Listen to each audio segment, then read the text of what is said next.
yang telah berlaku dalam kehidupan kami.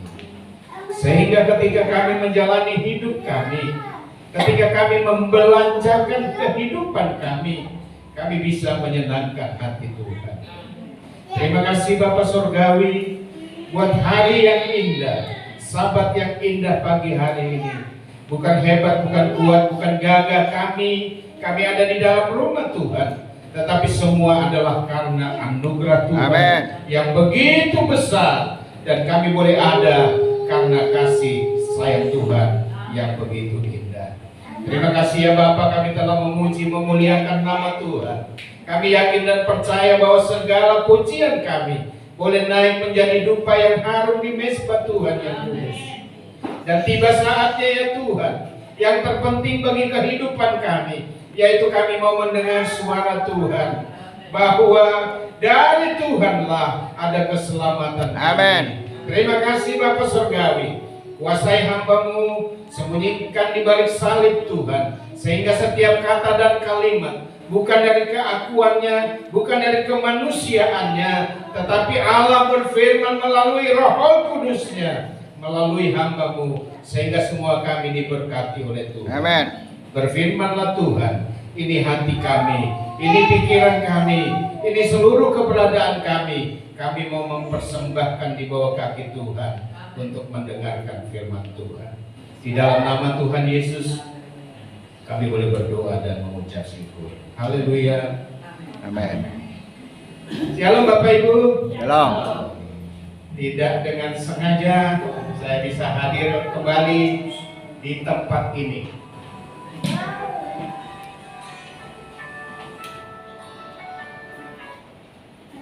Saya lagi ibadah, ya sabar. Bapak Ibu yang dikasihi Tuhan,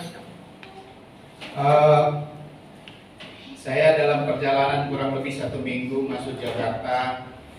Saya harus ke DPR RI, Komisi Hukum, kemudian ke Mabes Polri, dan ke Istana Negara. Ada urusan yang saya urus. Kemudian secara kebetulan juga ada musibah yang menimpa anak saya, Citra Yosepin, di mana di kosnya di Angke sana, apa namanya, Angke gitu ya, tuh bagus Angke. Satu malam pada Senin yang lalu kehilangan motor sekaligus 3, termasuk motor anak saya, dan bosnya adalah yang punya kos-kosan itu orang yang sangat kaya, tidak pernah bisa untuk bertemu dengan orang yang kehilangan motor seperti itu. Di situ saja kamarnya lux, kamarnya itu ada 100 kamar, belum lagi di tempat yang lain, kemudian parkiran di basement. Dia juga pemilik beberapa ekspedisi di Jakarta. Lalu anak saya sarjana hukum tapi nggak bisa bicara hukum, kurang menjiwai mungkin seperti itu. Jadi kebetulan saya di Jakarta, saya dimintai tolong oleh 3 anak yang merantau ke Jakarta untuk belajar hidup, menata masa depan, kurang lebih seperti itu. Tetapi kemudian mendapat musibah. Ada orang Batak namanya Yohanes Panjaitan, kemudian calon istrinya Amel Girsang, lalu anak saya. Ketika dibawa kepada saya semuanya anak-anak ini, saya mendoakan mereka.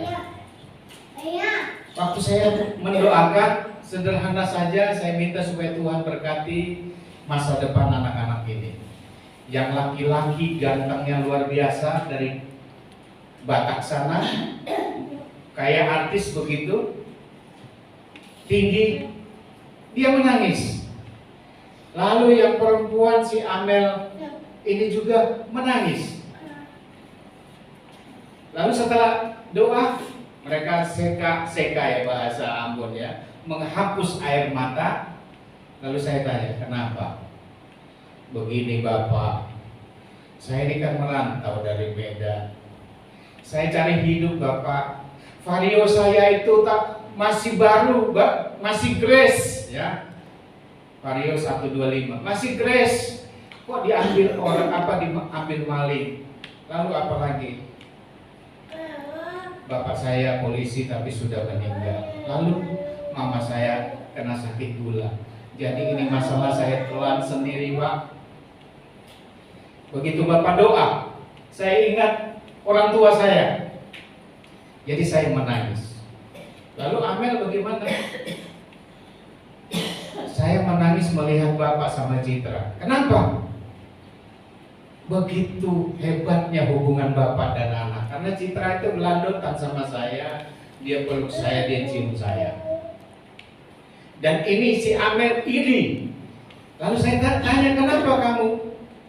Pak, saya ini kepahitan. Bapak mama saya cerai. Oh begitu. Jadi setiap saat sampai kepada tuntasnya kemarin, puji Tuhan, bos besar ini bisa ketemu dengan saya dan motornya bisa diganti setengah harga. Kalau harganya itu 14 juta, maka dapat 7 juta, kurang lebih seperti itu. Dan saya bisa mampir ke sini dan juga bisa melayani pagi hari ini. Bapak Ibu yang dikasihi Tuhan, tadi malam ada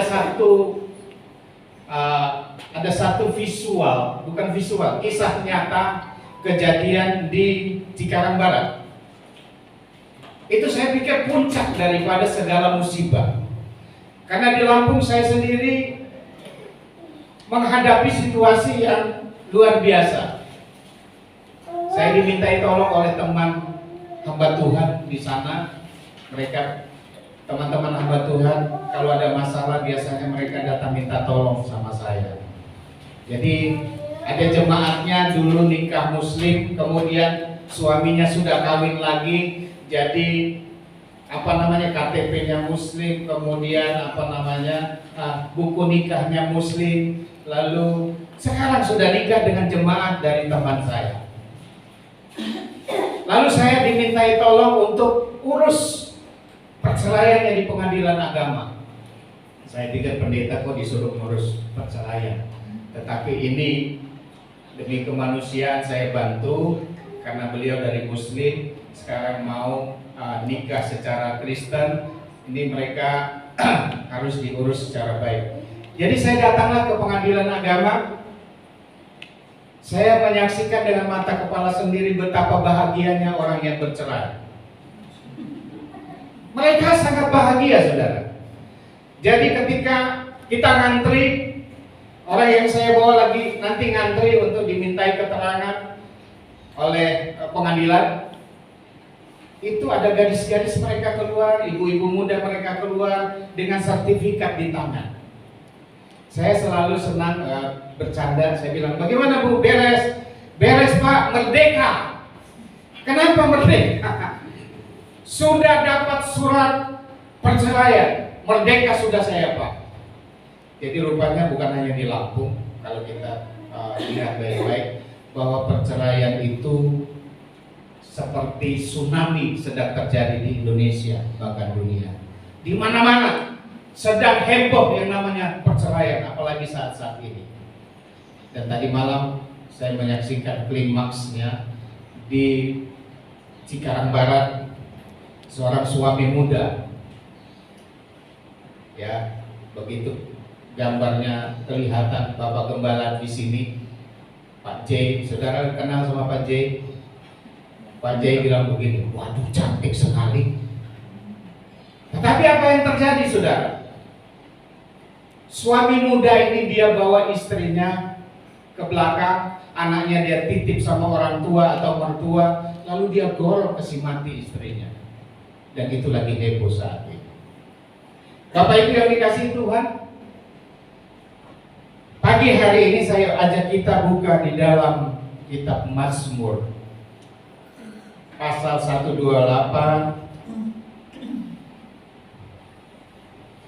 Mazmur 128. Kita baca dari ayat 1 sampai selesai. Satu pasal kita baca.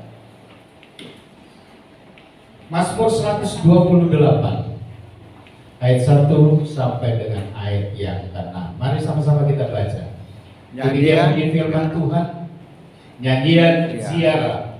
Berbahagialah setiap orang yang takut akan Tuhan, yang hidup menurut jalan yang ditunjukkannya. Apabila kau memakan hasil jerih payahmu, dan baiklah keadaanmu, istrimu akan menjadi seperti pohon anggur yang subur di dalam rumahmu, anak-anakmu seperti tunas pohon zaitun sekeliling mejamu. Sesungguhnya demikianlah akan diberkati orang laki-laki yang takut akan Tuhan. Kiranya Tuhan memberkati engkau dari Sion, supaya engkau melihat kebahagiaan Yerusalem seumur hidupmu, dan melihat anak-anak dari anak-anakmu. Damai sejahtera atas Israel. Amin. Bapak Ibu yang dikasihi Tuhan, kalimat firman Allah ini ditunjukkan kepada laki-laki. Ya, kita lihat ayat 4. Firman Tuhan ini dikhususkan kepada laki-laki atau mereka yang bernama kepala rumah tangga atau suami. Dikatakan bahwa berkat atas rumah tangga itu, berbahagialah setiap orang yang takut akan Tuhan, dan seterusnya. Bapak Ibu, biasanya tadi prosesinya sudah kita lewati. Sebelum mendengarkan firman Tuhan, maka kita berdoa supaya firman Tuhan itu berkuasa. Firman itu berkuasa kalau firman itu dilakukan oleh semua kita yang mendengarkannya, yang membacanya, yang mendengarkannya. Jadi berdoa sudah, tetapi waktu kita berdoa, pengertian kita, maksud supaya kita berdoa sebelum dengan firman Tuhan, supaya firman yang disampaikan itu berkuasa bagi kita sekalian. Dan firman itu menjadi berkuasa kalau kita yang sudah dengar itu mampu melakukannya di dalam kehidupan kita sehari-hari. Kalau tidak dilakukan, maka firman yang kita doakan itu hanya berhenti di kepala saja dan tidak berkuasa atas kehidupan kita. Yang Tuhan mau bagi kita sekalian adalah firman yang kita dengar, firman yang kita baca, itu berkuasa dalam kehidupan kita sekalian karena kita melakukannya. Amin. Siapa yang mau melakukan firman Allah? Saya duduk di sana, saya baca. Ini harga mati, saudara. Nanti Matius 28 ayat 18, Yesus ngomong lagi, kepadaku telah diberikan segala kuasa di bumi dan di surga. Jadi banyak nabi, banyak rasul, ya, banyak orang mempertuhankan orang, tetapi tidak seperti dia. Hanya dia yang diberi kuasa di bumi dan di surga. Itu harga mati. Lalu cakepnya lagi, kalau mau datang ke surga, akulah jalan, kebenaran dan hidup. Dan itu keluar hanya dari mulut Yesus sendiri. Tetapi nanti semua kita yang sudah diselamatkan oleh Tuhan, Tuhan tuntut pertanggungjawaban kita sebagai orang percaya. Matius 7 ayat 23. Itu Tuhan ngomong begini ya, secara belak-belakan. Coba kita lihat sama-sama Matius 7 ayat 23.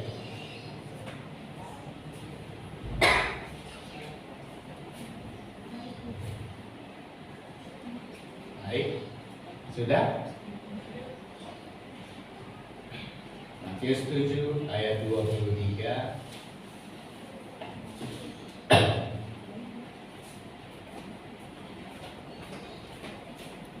Ya. Turun lagi, ya. Saya bacakan bagi kita. Pada waktu itulah aku akan berterus terang kepada mereka dan berkata, aku tidak pernah mengenal kamu. Enyahlah daripadaku, kamu sekalian pembuat kejahatan. Jadi kita di dalam tracknya sudah benar. Kita sudah diselamatkan oleh Tuhan. Kita ada di dalam rumah Allah. Kita beribadah. Kita sudah tahu jalan yang pasti sampai ke sorga, karena kita dengar suara daripada Tuhan. Akulah jalan, kebenaran dan hidup. Seorang pun tiada sampai kepada Bapa kalau tidak melalui aku. Sudah benar, kita ada di track yang itu. Tetapi masalahnya, benarkah kita mengikuti Dia dengan sungguh-sungguh? Jangan sampai Tuhan menyangkal, ya, dia terang-terangan. Aku pada saat itu aku akan berterus terang. Aku tidak kenal kamu. Jadi kita jadi orang Kristen, jangan sekedar KTP-nya bunyi Kristen. Jangan sekedar kita hadir di gereja. Jangan sekedar kita puji Tuhan. Jangan sekedar kita dengar firman Tuhan. Yang Tuhan mau, setiap firman itu mampu kita lakukan. Amin. Itu baru bisa jadi berkat. Kalau tidak dilakukan, maka itu berhenti di kepala. Itu hanya sebatas pengetahuan saja. Dan itu sama sekali tidak ada manfaatnya. Bagi Tuhan Allah tidak ada manfaatnya. Bagi kamu juga tidak ada manfaatnya. Ngapain datang ke gereja capek-capek? Kalau nantinya Tuhan bilang, undur kamu dari hadapanku, aku tidak kenal kamu. Gereja zaman sekarang, saya mau belak-belakan. Kebanyakan yang hadir di gereja itu ibu-ibu, bapak-bapak entah kemana. Minta maaf, ini bapak siapa? Masih satu kulit dengan saya. Pak J. Pak J. Pak J. Iya. Itu kakak saya, Pak J. Oh. Satu kulit ya. Satu kulit ya. Pak Ferdi, karena kita kulit sama hitam. Kalau saya bicara, mungkin saya lebih tua, anggap sebagai nasihat. Oke. Kalau saya tadi dengar, saya orang Jawa, Pak Ferdi. Saya dari Lampung, kebetulan satu darah dengan beliau. Kalau saya tadi dengar, wow, sudah lama tidak hadir. Sudah 3 bulan, mungkin Pak Pendeta salah bicara. Salah. Salah ya. Pakai kacamata deh. Iya. Kalau benar bertobat. Ya, karena persoalannya begini. Ya. Jadi anak Tuhan yang sudah dengar kata-kata Yesus, kalimatullah, kalimat Allah, Yesus Kristus sendiri. Dia bilang, akulah jalan, kebenaran, dan hidup. Seorang pun tidak akan sampai kepada Bapa kalau tidak melalui aku. Kita sudah ikut jalan itu. Sekarang mau jalan benar-benar bersama Dia atau tidak? Itu yang Tuhan tuntut. Jadi perkara masuk surga itu bukan rajin datang ke gereja, ingat baik-baik.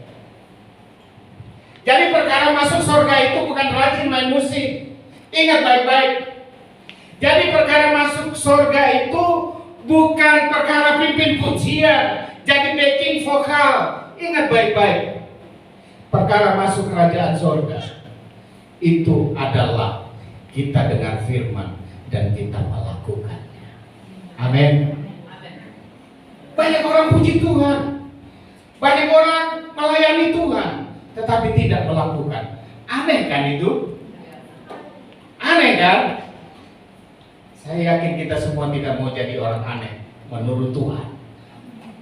Karena orang yang tidak aneh menurut Tuhan adalah mereka yang duduk di gereja, adalah mereka yang main musik, adalah mereka yang pimpin pujian, adalah mereka yang jadi backing vokal. Mereka dengar firman Allah dan mereka juga melakukannya. Itu Tuhan pada saatnya Tuhan akan bilang begini, masuk hai kamu sekalian yang berkenan kepada. Amin. Jangan sampai kita sudah melayani Tuhan seumur hidup, Tuhan tuh tahu-tahu tolak kita. Undur, aku nggak kenal kamu. Bayangkan, pada saat itu aku belak-belakan, kurang lebih kayak begitu. Pada saat itu aku berterus terang kepada kamu. Aku tidak pernah kenal kamu. Bayangkan, kita dari kecil, dari sampai tua di dalam gereja melayani Tuhan, tapi Tuhan bilang Tuhan gak kenal kita. Dan untuk bicara personality, bicara pribadi, itu urusan kita dengan Tuhan. Tetapi secara pribadi, orang-orang yang beribadah kepada Tuhan, dalam kaitan Mazmur 128, dia mau bicara kepada kita kaum laki-laki. Sebagai laki-laki kita harus bertanggung jawab di hadapan Tuhan. Tuhan minta supaya kita ya benar-benar sungguh-sungguh mengikut Tuhan, yaitu berbahagialah setiap orang yang takut akan Tuhan. Setiap orang di sini dia nggak nembak-nembak sembarangan, tetapi ayat 4 bilang setiap laki-laki, setiap kepala rumah tangga, setiap bapak yang ada di dalam rumah tangga yang takut akan Tuhan, maka keluarganya pasti diberkati oleh Tuhan. Amin. Jadi kalau kita sebagai suami malas datang ke gereja, lihat aja malapetaka itu akan mengantri dalam kehidupan rumah tangga kita. Ada aja masalahnya. Karena apa? Kita tidak sungguh-sungguh dengan Tuhan. Janji Tuhan, rancangan Tuhan itu rancangan damai sejahtera, bukan rancangan celaka. Amin. Baik Bapak Ibu yang dikasihi Tuhan, karena Bapak Gembala nanti akan pergi ke gereja, saya yang lain pendetanya nggak ada, jadi saya singkat saja. Mari kita lihat ada 3 pilar. Ya, saya bahasanya 3 pilar. Ada 3 pilar keluarga yang bahagia menurut konteks Mazmur 128 ayat 1 sampai dengan ayat yang ke-6. Pilar atau hubungan ya untuk membangun keluarga bahagia itu seperti apa? Yang pertama, ayat 1, dia berbicara tentang hubungan kita dengan Tuhan. Mari kita cek setiap laki-laki di tempat ini. Mari kita cek bagaimana hubungan kita sekarang dengan Tuhan. Apakah baik-baik menurut Tuhan ataukah tidak baik menurut Tuhan? Jadi kalau berbicara kebahagiaan itu berarti yang namanya bahagia itu tidak bisa diciptakan oleh manusia. Yang namanya bahagia kita tidak bisa pakai rumusan-rumusan apapun sehingga membuat hidup kita bahagia. Ya, akal ini terbatas. Tetapi sebagai orang percaya, Tuhan atur rumusan untuk bisa hidup bahagia. Yaitu yang pertama, dari Mazmur 128 kita tengok ayat yang pertama. Bagaimana hubungan kita dengan Tuhan? Kalau keluarga kita mau bahagia, maka kebahagiaan itu datangnya dan mengalirnya dari sorga, dari hatinya Tuhan kepada keluarga kita masing-masing.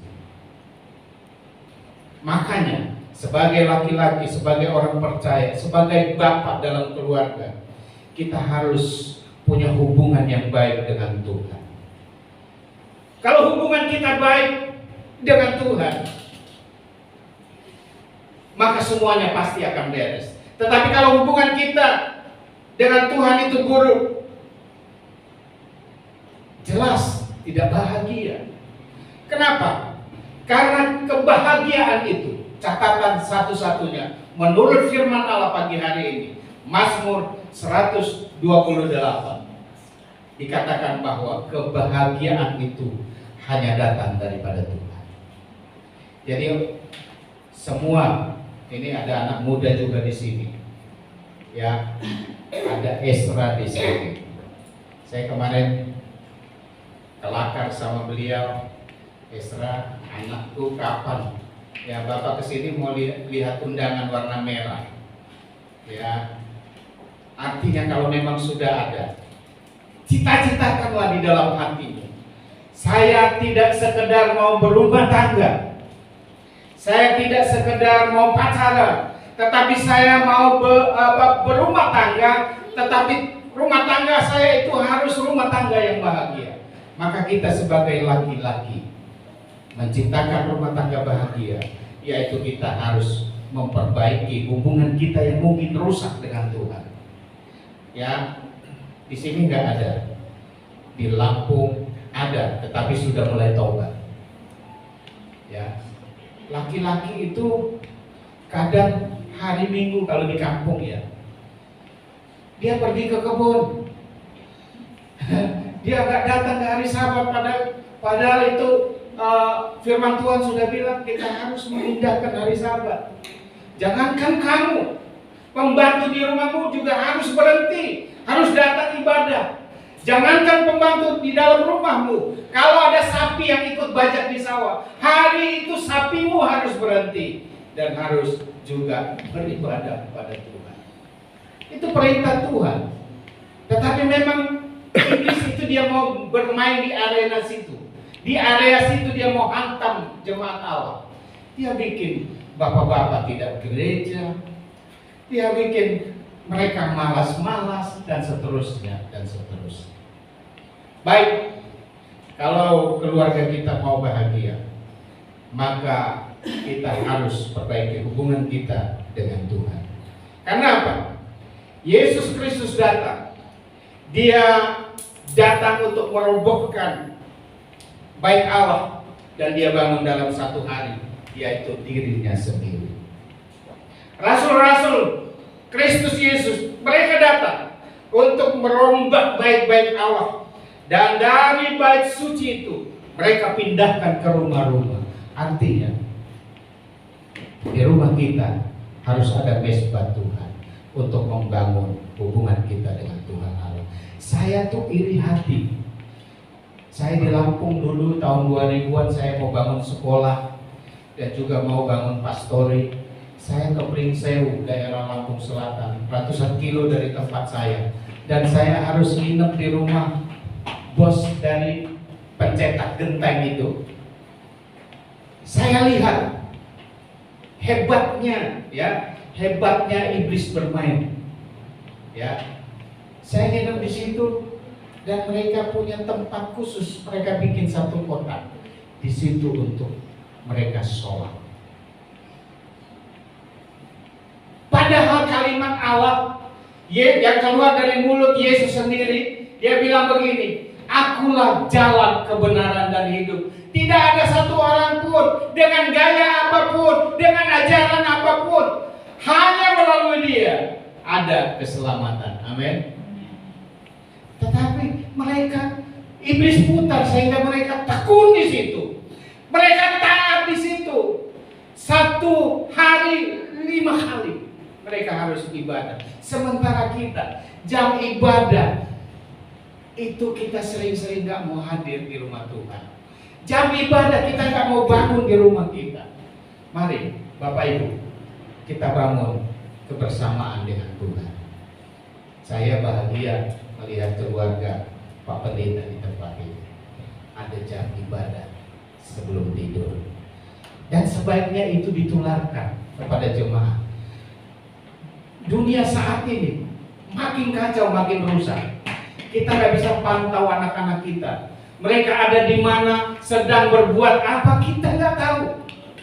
Tetapi ketika mereka sebagai bapak, sebagai ibu, ketika anak-anak kita giring untuk terus dekat dengan Tuhan, maka nggak usah khawatir. Mereka mau kemanapun, kita jamin bahwa mereka ada hidup jalan bersama Tuhan, dan itu pasti jos. Amin.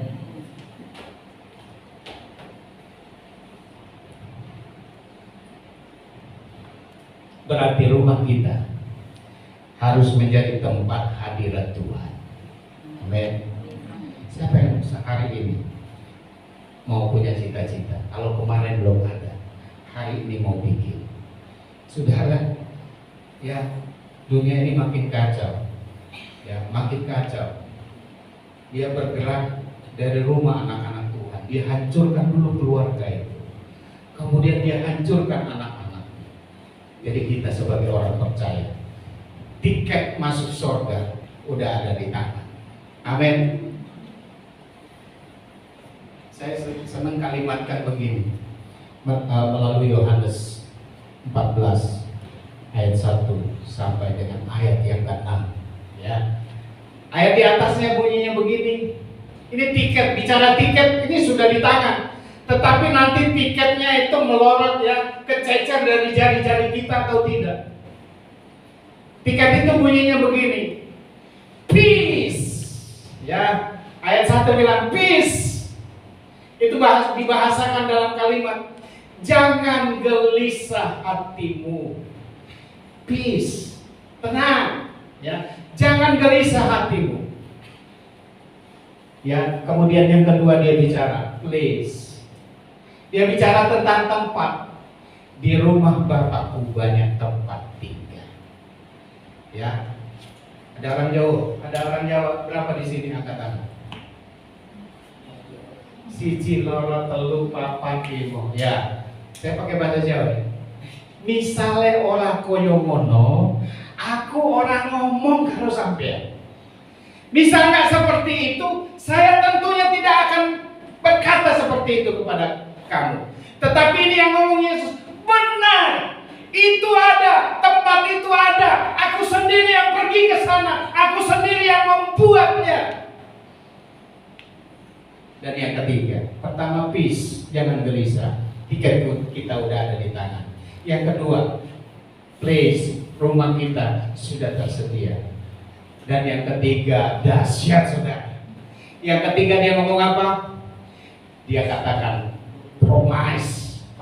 Dia berjanji, kalau rumah itu sudah tersedia, aku akan datang jemput kamu. Ini kerinduan yang amat dahsyat. Yesus itu rindu banget. Dia rindu begini, supaya tempat di mana aku ada, kamu juga ada bersama-sama dengan aku.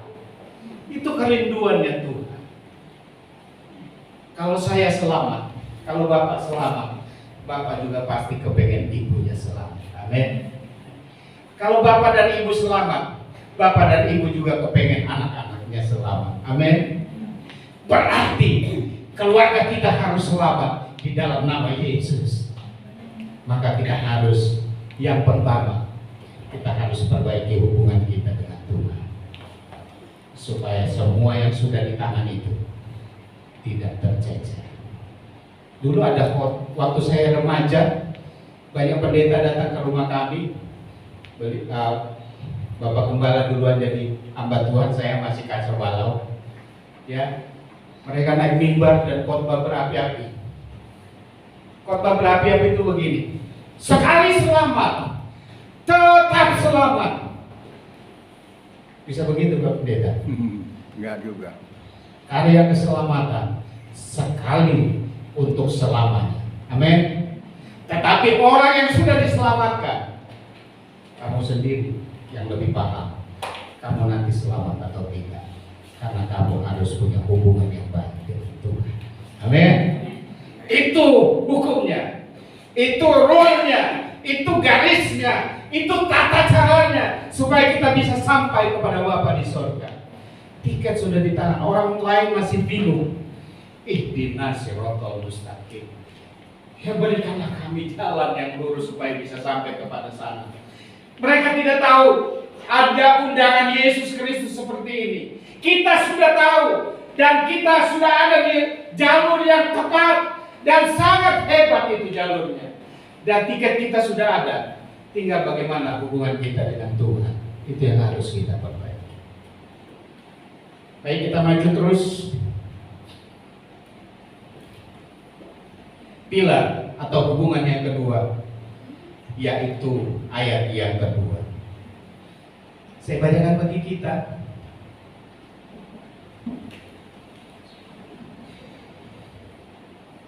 Apabila engkau makan hasil jerih payah tanganmu, berbahagialah engkau dan baiklah keadaanmu.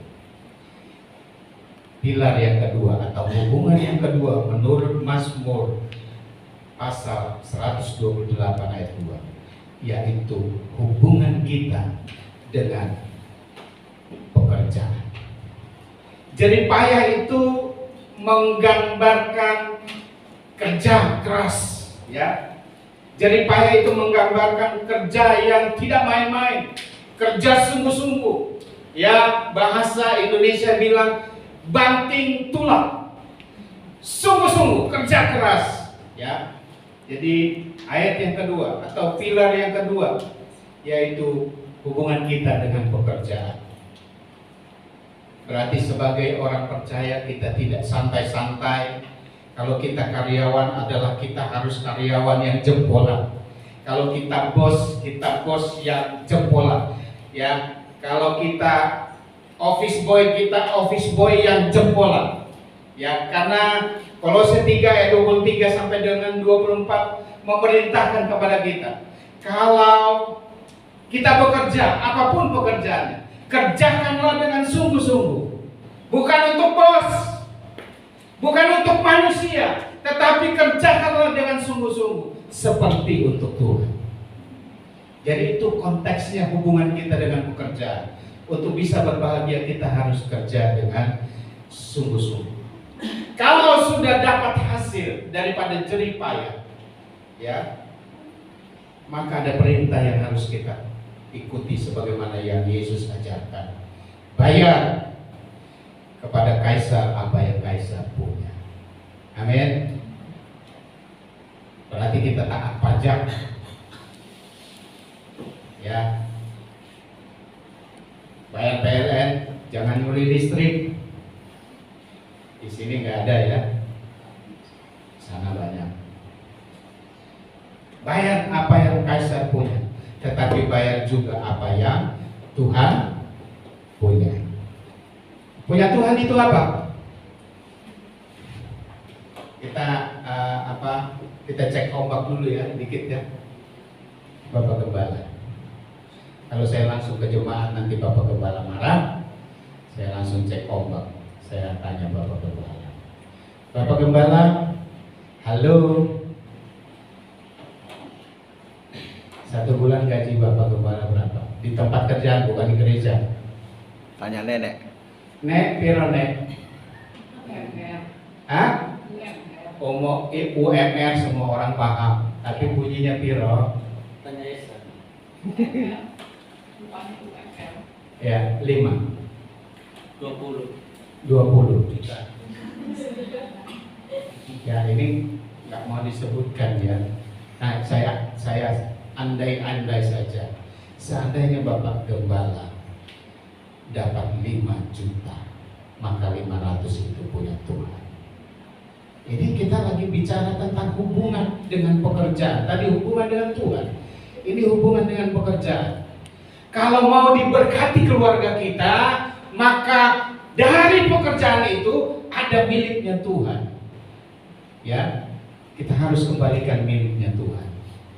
Maka keluarga kita pasti diberkati. Amin. Demikian juga persembahan. Tuhan gak butuh duit kita. Asli, Tuhan itu kaya raya. Dia punya segala-galanya di bumi ini. Dari atas sampai bawah, Dia punya semua. Yang Dia mau lihat adalah ketaatan kita, bukan duit kita. Amin. Tuhan cuma mau lihat itu.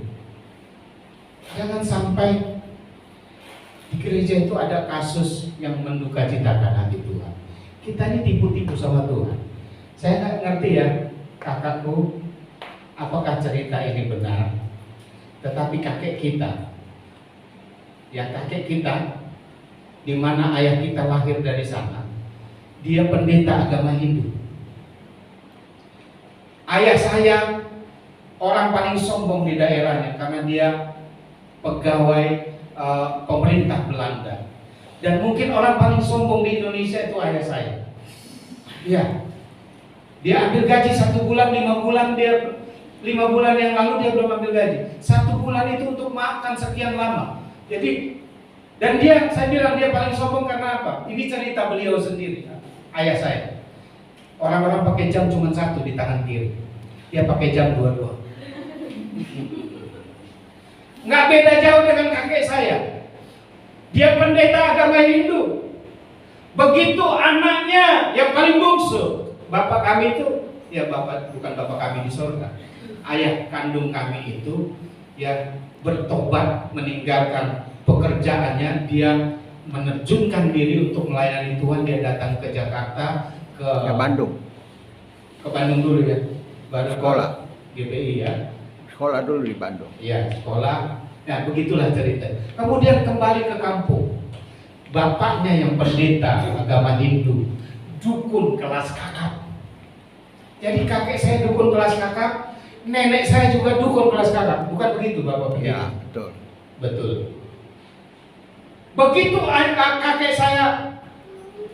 kakek saya dia terima Tuhan, diajak ke gereja. Tuntutan kakek saya cuma satu, dia ingin mempersembahkan yang terbaik untuk Tuhan. Oh, begitu lagu puji-pujian zaman dahulu berkumandang. Persembahan kami, coba sama-sama. Sekali. Itu ditentang sama kakek saya. Dia dari belakang dia mulai pegang. Kalau zaman sekarang bukan warna abu-abu, bukan warna apa lagi itu, hijau, bukan warna biru, tapi dia kipas-kipas dari belakang. Kira dia kipas itu yang warna merah dari belakang. Kalau sekarang dia bawa 100.000, dia datang masukkan ke persembahan. Amin. Jadi bayar yang milik Tuhan, bayar juga persembahan, jangan sekadarnya. Itu ada guyonannya. Tak guyonan itu lucu apa enggak saya nggak paham. Satu ketika ada konferensi, ini Bapak Gembala baru pergi konferensi GBI ya. Rupanya Rupiah Indonesia juga pernah konferensi. Mereka kumpul, lalu mereka membahas banyak hal. Ini uang 100, uang 50, uang 20, kemudian uang 5.000, uang 2.000. Lalu 100.000 dia dengan bangganya dia bilang, aku yang paling hebat. Aku selalu hadir di hotel-hotel. Aku selalu hadir di mall-mall. 50.000 juga begitu. Aku juga biasa hadir di pasar-pasar yang kelas kakap, kelas besar ya. Ini kalau di sini mungkin di HI seperti itu ya. Ya kurang lebih mereka yang ngobrol sih. Saya cuma ngintip aja sama kuping. Ya, mereka ngobrol bunyinya kayak gitu. Lalu ada satu lagi dia, ada 2 orang. Ya, 2 orang mata uang. Mereka ini sombong tapi sombong rohani. Mereka bilang begini, kalian boleh besar-besar, tetapi kalian tidak pernah masuk surga. Cuma kami berdua ini yang masuk surga. Kenapa? Kami sering hadir di gereja. Persembah kami, buka dompet. Ada 100.000, dia kan mainnya di hotel. Ada 50.000, dia kan mainnya di hotel. Tetapi yang aktif ke gereja adalah yang 2.000, yang 5.000. Tuhan gak butuh uang kita, tapi Tuhan mau lihat ketaatan kita. Amin. Mari kita lanjut ya. Ya di 2.000 sama 5.000 mereka proklamasikan dirinya bahwa cuma kami yang masuk surga. Kalian semua masuk neraka. Karena kalian tidak pernah pergi ke gereja. Bayangkan ya, itu intermezzo saja. Baik, kita lanjut yang ketiga. Hubungan atau pilar yang ketiga. Menurut konteks Mazmur 128, kita lihat di dalam ayat yang ketiga dikatakan demikian, istrimu akan menjadi seperti pohon anggur yang subur di dalam rumahmu, anak-anakmu seperti tunas pohon zaitun sekeliling meja. Ini berbicara tentang hubungan suami istri. Ya, tadi hubungan kita kepala rumah tangga dengan Tuhan Allah. Kita harus bangun itu. Kita harus bangun mesbah keluarga, ajak istri, ajak anak untuk membangun hubungan senantiasa dengan Tuhan Allah. Lalu hubungan kita dengan pekerjaan, apapun yang kita dapatkan, jangan sok tahu, jangan sok hebat, jangan sok pede bahwa itu karena kamu pintar lalu kamu bisa dapat uang, karena kamu kuat lalu kamu bisa dapat uang. Jangan sok. Firman Tuhan bilang semuanya itu dirancangkan Tuhan dan datang daripada Tuhan berkat itu. Maka Tuhan bilang bayar yang punya pemerintah, kamu harus bayar. Tapi bayar juga yang punya Tuhan, maka kamu harus bayar. Amin. Mas Bro, Sopo jenenge sampean? Siapa namamu? Hah? Nabi Elia. Oh, Nabi Elia. Itu nama mujizat. Ya, Elia satu-satunya nabi yang dekat dengan Tuhan. Betul namanya Elia. Betul ya? Nama baptis. Nama baptis Elia. Itu dalam kondisi kekeringan seperti hari ini. Solo kaki manusia udah bisa masuk ke dalam sawah. Karena sawahnya itu udah terbelah. Panas di mana-mana. Lampung, saya panen jagung, saudara. Anak buah saya udah WhatsApp saya, Pak, kayaknya kita cuma dapat sekitar 3 ton lebih dikit. Ya puji Tuhan lah. Aturannya 4 ton muncul dan harganya. Lalu anak buah bilang, tapi alhamdulillah Pak, ya kita ketolong harga. Biasa harga 3.000, sekarang harga 4.500. Itu kenapa? Jagungnya kecil. Biasanya tongkolnya bisa segini, ini cuma setengahnya. Karena nggak ada air. Kembali ke laptop, Nabi Elia dalam kondisi yang sama. Dalam musim kekeringan yang amat sangat, ia ada di tepi sungai Kere. Tetapi, dengar baik-baik, catat baik-baik. Tetapi Nabi Elia itu takut akan Tuhan. Dan dia dipelihara oleh Tuhan. Kelaparan, singkong nggak ada, jagung nggak ada, makanan nggak ada, tetapi dengarkan firman Tuhan. Elia yang punya hubungan baik dengan Tuhan Allah. Tuhan Allah suruh burung dia datang ke istana raja, mampir ke meja raja, ambil roti dari meja raja, dan itulah sarapan makanan Elia setiap hari dalam masa kesulitan ini. Jadi Bapak Ibu, dengan pekerjaan jangan sok hebat. Kalau kamu dapat 1 juta, bawa 100, itu punya Tuhan. Mau nggak? Kalau 1 juta sih masih enteng. Begitu dapat 10 juta, cukup 1 juta gede banget. Tetapi itulah buktinya kita mau taat atau tidak. Begitu dapat 10 juta, 1 juta berat banget. Nanti giliran 100 juta, kita timbang itu 10 juta. Ini gereja ini bisa kaya. Ibu gembala ini pasti beli kalung emas nih. Jangan seujon, dosa. Ya, nggak usah. Mau dipakai ibu gembala atau mau dipakai bapak gembala, mau diatur majelis untuk gereja, jangan mikirin. Yang kita pikirin adalah yang kita dapat 10-nya kita bawa ke gereja. Itu yang benar. Lanjut yang ketiga, ya, hubungan suami istri. Yang mendatangkan kebahagiaan dalam keluarga adalah hubungan suami istri. Tadi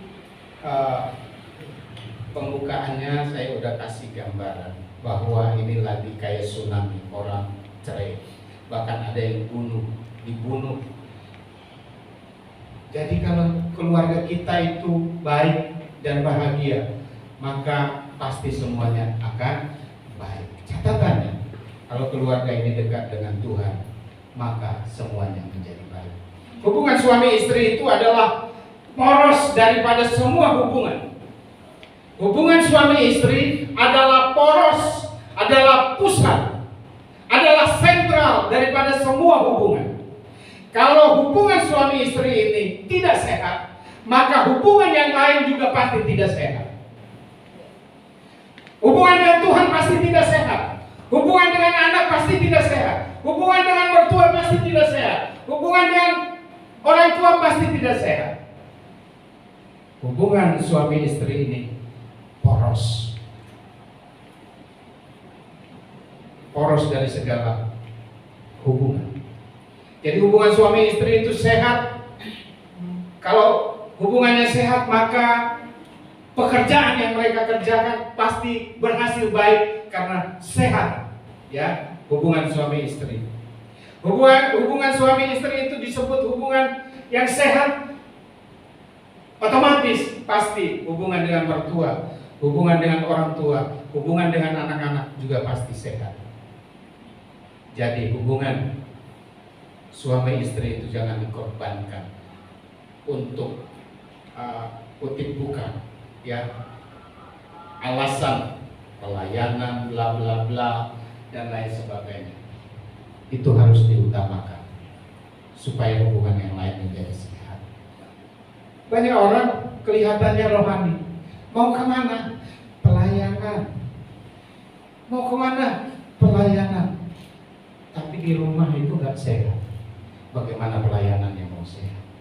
Amin. Jadi poros dari semua hubungan adalah hubungan suami istri. Saya mau kasih tahu, hubungan suami istri itu hubungan apa? Alkitab bilang hubungan sedaging. Betul? Hubungan suami istri itu hubungan sedaging. Hubungan dengan orang tua itu hubungan saudara. Hubungan dengan anak-anak itu hubungan saudara. Tetapi yang menjadi porosnya adalah hubungan suami istri. Kalau hubungan suami istri baik, maka dengan saudara yang adalah orang tua, saudara yang adalah anak-anak, itu pasti baik. Tetapi hubungan suami istri yang adalah sedaging, kalau robek, maka hancur hubungan saudara. Hancur dengan orang tua, hancur dengan anak-anak.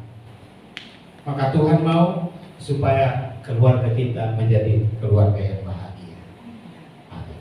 Tuhan Yesus memberkati. Mari kita masuk dalam doa. Kita angkat pujian. Dimuliakan, ditinggikan.